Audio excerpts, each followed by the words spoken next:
बिस्मिल्लाहिर्रहमानिर्रहीम, अस्सलाम वालेकुम। मैं हूं राखिल हसन गुमन। नाज़रीन, पाकिस्तान क्रिकेट बोर्ड के नए चेयरमैन की अपॉइंटमेंट होते साथ ही इस वक्त दो बातें जनाब पाकिस्तान क्रिकेट के हवाले से की जा रही हैं।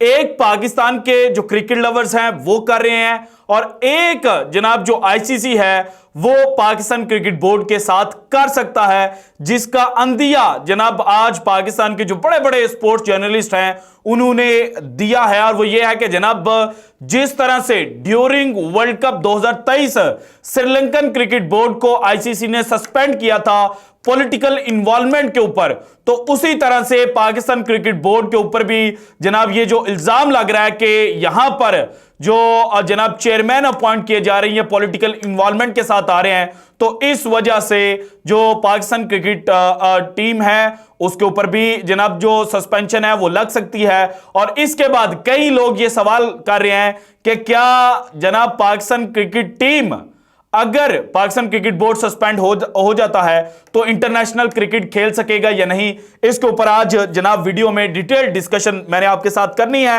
इसके अलावा पाकिस्तान क्रिकेट बोर्ड के साबिक चेयरमैन रमीज राजा साहब, जिनको जनाब दिसंबर 2022 में पाकिस्तान क्रिकेट बोर्ड से अलग किया गया था, उन्होंने जनाब एक व्लॉग के अंदर जो पाकिस्तान क्रिकेट बोर्ड की मैनेजमेंट है उसकी जनाब जो धज्जियां हैं वो उड़ाकर रख दी हैं, और बाबर आजम और रिजवान के ऊपर जो इल्जाम लगता था उस इल्जाम का जवाब जो है वो रमीज राजा ने इन दोनों खिलाड़ियों की जानिब से दिया है। सो जनाब किस तरह से बाबर आजम और मोहम्मद रिजवान के हक में जनाब पाकिस्तान क्रिकेट बोर्ड के एक्स चेयरमैन रमीज राजा साहब सामने आए हैं, ये भी आज की वीडियो में मैंने आपके साथ शेयर करना है। इसके अलावा मोहम्मद हफीज को लेकर क्या बातें जनाब इस वक्त क्रिकेट बोर्ड के जो सर्कल्स हैं उनके अंदर की जा रही हैं, ये भी आज की वीडियो में मैंने आपके साथ शेयर करना है।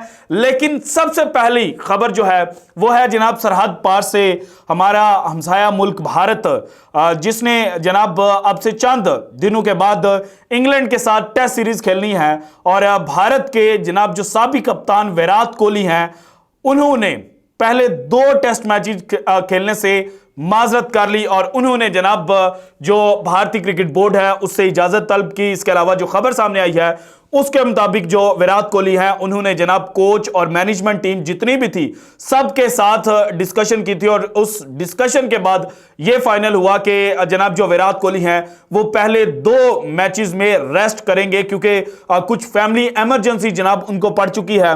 और फैमिली इमरजेंसी के तौर पर जनाब जो इस वक्त डिफरेंट कहानियां सामने आ रही हैं उनमें एक यह है कि शायद विराट कोहली एक दफा फिर से बाप बनने वाले हैं, और जो अनुष्का शर्मा उनकी बीवी हैं उनके हवाले से भी दिसंबर 2023 में ये खबरें सामने आई थी कि जनाब अनुष्का जो है वो पिछले कुछ माह से इसलिए जो लूज कपड़े पहन रही हैं क्योंकि वो जनाब प्रेग्नेंट थी। सो अब जनाब ये कुछ दिनों बाद ही पता चलेगा कि आया जो बात की जा रही है कि उनकी बीवी जो है वो प्रेग्नेंट है और विराट कोहली दूसरी दफा बाप बनने वाले हैं, तो क्या ये खबर सच है या नहीं। लेकिन जनाब जो आईसीसी ने आज T20 team of the year का ऐलान किया है 2023 के लिए, तो उसमें विराट कोहली और रोहित शर्मा इन दोनों का जनाब जो T20 क्रिकेट के हवाले से दौर है उसके ऊपर जनाब जो फुल स्टॉप है वो आज आईसीसी ने लगा दिया है, और आईसीसी ने भारतीय क्रिकेटर को ही कप्तान अपॉइंट किया है।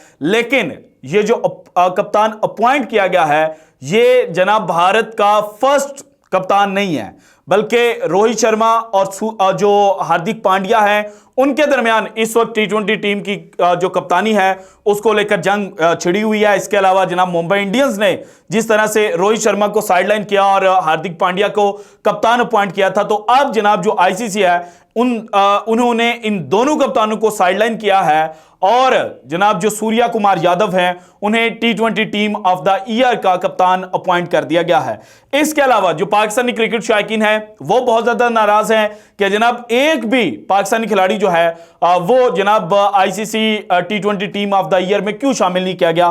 तो इसके पीछे एक पूरी जनाब जो कहानी है वो है। लेकिन सबसे पहले अगर आप देखें कि जो 11 खिलाड़ी चूज किए गए हैं जनाब ICC T20 team of the year में, उनमें भारतीय ओपनर हैं यशस्वी जायसवाल, जिन्होंने जनाब 2023 में 15 मैचेस खेले, 14 इनिंग्स के अंदर इनको बैटिंग करने का मौका मिला, 430 रन इन्होंने स्कोर किए 159 के स्ट्राइक रेट के साथ, और 33 जनाब इनकी एवरेज थी। इसके बाद इंग्लिश जनाब विकेटकीपर बैट्समैन फिल सॉल्ट जो है, इनको दूसरे ओपनर के तौर पर T20 टीम के अंदर जगह मिली है। इन्होंने 8 मैचेस खेले, 394 रन जो है वो इन्होंने स्कोर किए 169.09 के स्ट्राइक रेट के साथ। इसके बाद नंबर 3 पर हैं जनाब वेस्ट इंडियन साबिक कप्तान निकोलस पूरन। इन्होंने जनाब 13 मैचेस खेले, 384 रन स्कोर किए, 29.53 की एवरेज और 162.71 के स्ट्राइक रेट के साथ। उसके बाद नंबर 4 के ऊपर प्लेस किया गया है मार्क चैपमन, जो न्यूजीलैंड से ताल्लुक रखते हैं। इन्होंने जनाब 19 मैचेस खेले, 576 रन जो हैं वो 44 की एवरेज और 141 के स्ट्राइक रेट के साथ स्कोर किए।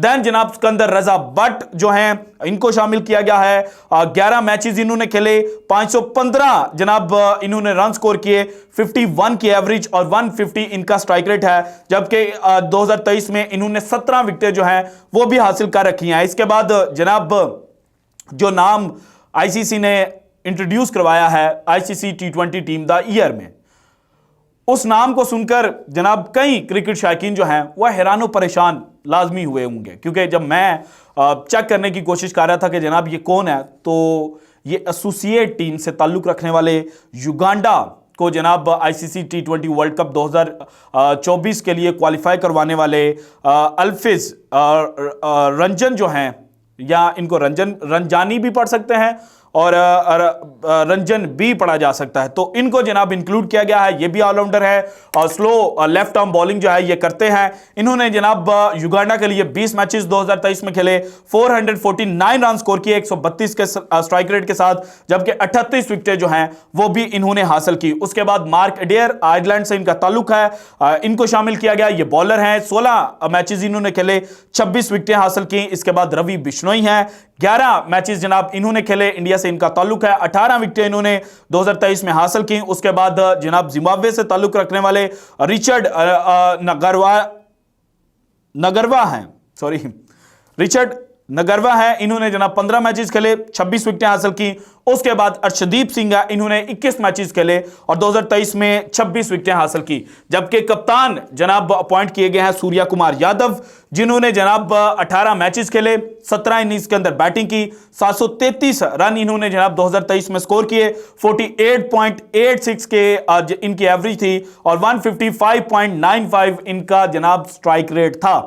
और जनाब जो 18 मैचेस इन्होंने खेले, उनमें से 7 मैचेस के अंदर 2023 में इन्होंने कप्तानी भी की है और उन 7 में से 5 मैचेस जो है वो भारत जीता है, क्योंकि इनको जनाब दौरा ऑस्ट्रेलिया, जो ऑस्ट्रेलियाई टीम ने वर्ल्ड कप के बाद इंडिया के अंदर T20 सीरीज खेली थी 5 मैचेस की, 4-1 से इनकी कप्तानी में भारत जीता था। उसके बाद भारत जो है वो साउथ अफ्रीका खेलने के लिए गया, तो वहां पर 3 मैचेस में से पहला मैच जो है वो बारिश की नजर हो गया था और बाकी 2 मैचेस में से 1 भारत जीता और 1 हारा। सो जनाब 7 मैचेस में इन्होंने कप्तानी की, 4 जनाब जीत जो है वो इनके नाम आई और 1 मैच बारिश की नजर हुआ, जबकि 2 मैचेस जो हैं वो भारत हारा है। सो इस तरह से ये आईसीसी टीम बनाई गई है और इसमें कोई भी पाकिस्तानी खिलाड़ी शामिल नहीं है। उसके पीछे कहानी यह है कि 2023 में पाकिस्तान क्रिकेट टीम ने सिर्फ 5 T20 मैचेस जो हैं वो खेले थे और उन 5 T20 मैचेस में जनाब पाकिस्तान की ओपनिंग जो जोड़ी थी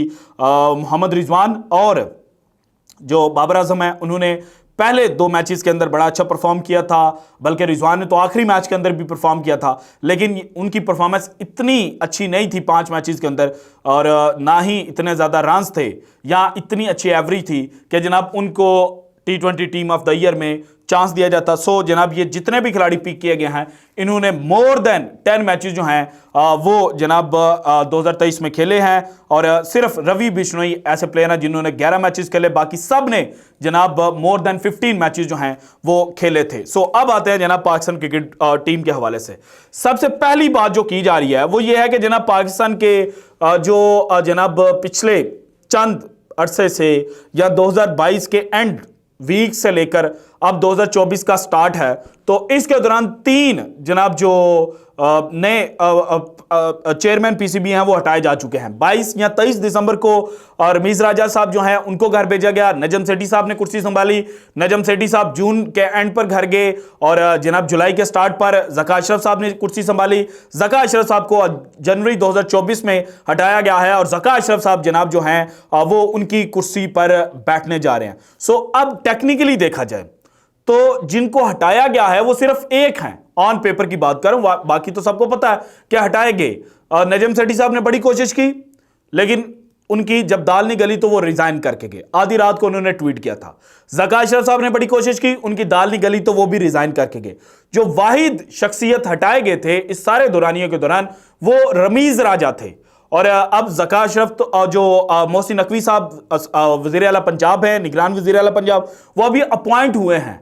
अगर 8 फरवरी के इलेक्शंस में माहौल कुछ और बनता है, पॉलिटिकल सिनेरियो कुछ और डेवलप होता है तो फिर हो सकता है कि जनाब जो मोहसिन नकवी साहब हैं उनको पॉलिटिकल सपोर्ट जो है वो गवर्नमेंट की ना मिले, सेंट्रल गवर्नमेंट की, और आईपीसी मिनिस्ट्री उनके पीछे खड़ी ना हो तो इनको भी हटा दिया जाए। लेकिन अभी जनाब सिर्फ इस वजह से कि जो पॉलिटिकल अपॉइंटमेंट्स हो रही हैं उसकी वजह से पाकिस्तान क्रिकेट बोर्ड के ऊपर पाबंदी लगने जा रही है, तो ऐसा नहीं होगा। क्योंकि अगर हमारे हमसाया मुल्क भारत की जानिब देखा जाए तो भारतीय क्रिकेट बोर्ड की जो जनाब आइन है उसके अंदर एक डमी प्रेसिडेंट और एक वाइस प्रेसिडेंट होता है, लेकिन असल अथॉरिटी चीफ सेक्रेटरी के पास होती है।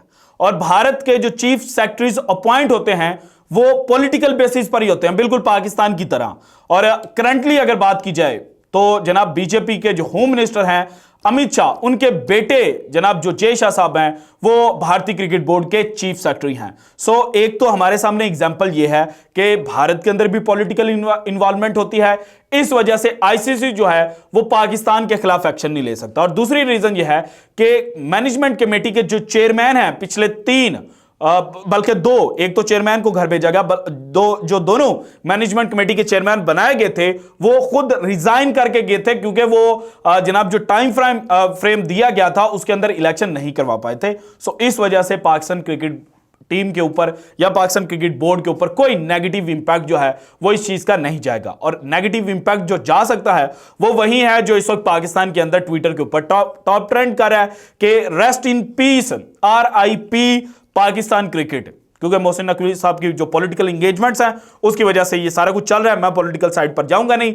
मेरा काम था आपको बताना कि पाकिस्तान क्रिकेट बोर्ड पर किसी किस्म की कोई पाबंदी नहीं लगेगी। और एक और चीज आपको बता दूं जनाब, इंटरनेशनल रिलेशंस रिव्यू का एक आर्टिकल है 28 मार्च 2022 को ये लिखा गया था और इसका टाइटल ही ये था, the politics of cricket, how the BCCI is both a political instrument and instigator. So अब आपको समझ लग गई, आप कहीं पर नाराज तो नहीं होंगे कि मैंने सच बोल दिया है कि भारत के अंदर भी ये सब कुछ होता है तो हमारे मुल्क में भी हो गया, तो कोई अनोखी बात नहीं हुई। इससे पहले भी जितनी अपॉइंटमेंट्स होती रही हैं वो जनाब पैटर्न इन चीफ ही करते रहे। और पाकिस्तान के आइन के मुताबिक पाकिस्तान क्रिकेट बोर्ड का जो आइन है उसमें पैटर्न इन चीफ जो है उसके पास सुप्रीम अथॉरिटी है, वो जनाब कुछ भी कर सकता है। सो पाबंदी वाली बात साइड पर हो गई और इसी वजह से पाकिस्तान क्रिकेट टीम जो जनाब इंटरनेशनल मैचेस खेलेगी उसके ऊपर भी कोई जनाब जो एडवर्स इफेक्ट है वो नहीं होगा। अब आते हैं जनाब जो रमीज राजा साहब ने स्टेटमेंट दिया। रमीज राजा पाकिस्तान क्रिकेट बोर्ड के एक्स चेयरमैन है।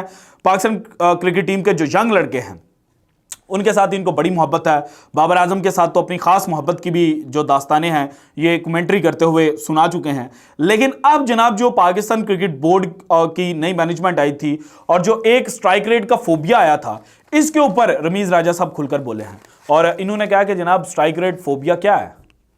आप जनाब स्ट्राइक रेट की दास्तानें सुना रहे हैं, ये क्या है? पाकिस्तान का तो ये मेथड नहीं है और ये हकीकत है।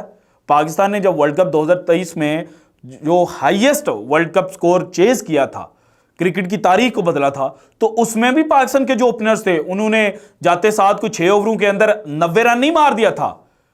वो भी आराम सुकून से पहले उन्होंने पार्टनरशिप बिल्ड की और उसके बाद जनाब कहीं ना कहीं उनको गैप्स मिले और वो श्रीलंकन बॉलर्स जो थे पथिराना खासतौर पर उन्होंने जनाब जो वाइड स्पैन की थी, पाकिस्तान जीत गया। उन्होंने यहां पर भी ये बात की कि पार्टनरशिप कलीदी किरदार अदा करता है, चाहे कोई भी फॉर्म ऑफ क्रिकेट है उसमें अगर पार्टनरशिप नहीं लगी, एक लड़का जाता है 2 गेंदे खेलता है छक्का मार के आ जाता है, स्ट्राइक रेट तो उसका 350 का हो गया। लेकिन जनाब 350 कह रहा हूं, 2 गेंदों के ऊपर 6 रन मारेगा तो 300 का स्ट्राइक रेट होगा। लेकिन होगा क्या कि वो अपनी विकेट देकर चला जाएगा। जब पार्टनरशिप बिल्ड नहीं होगी तो 10 टीम के लड़के हैं, 10 छक्के लगाएंगे, 60 रन किया, बाकी क्या होगा।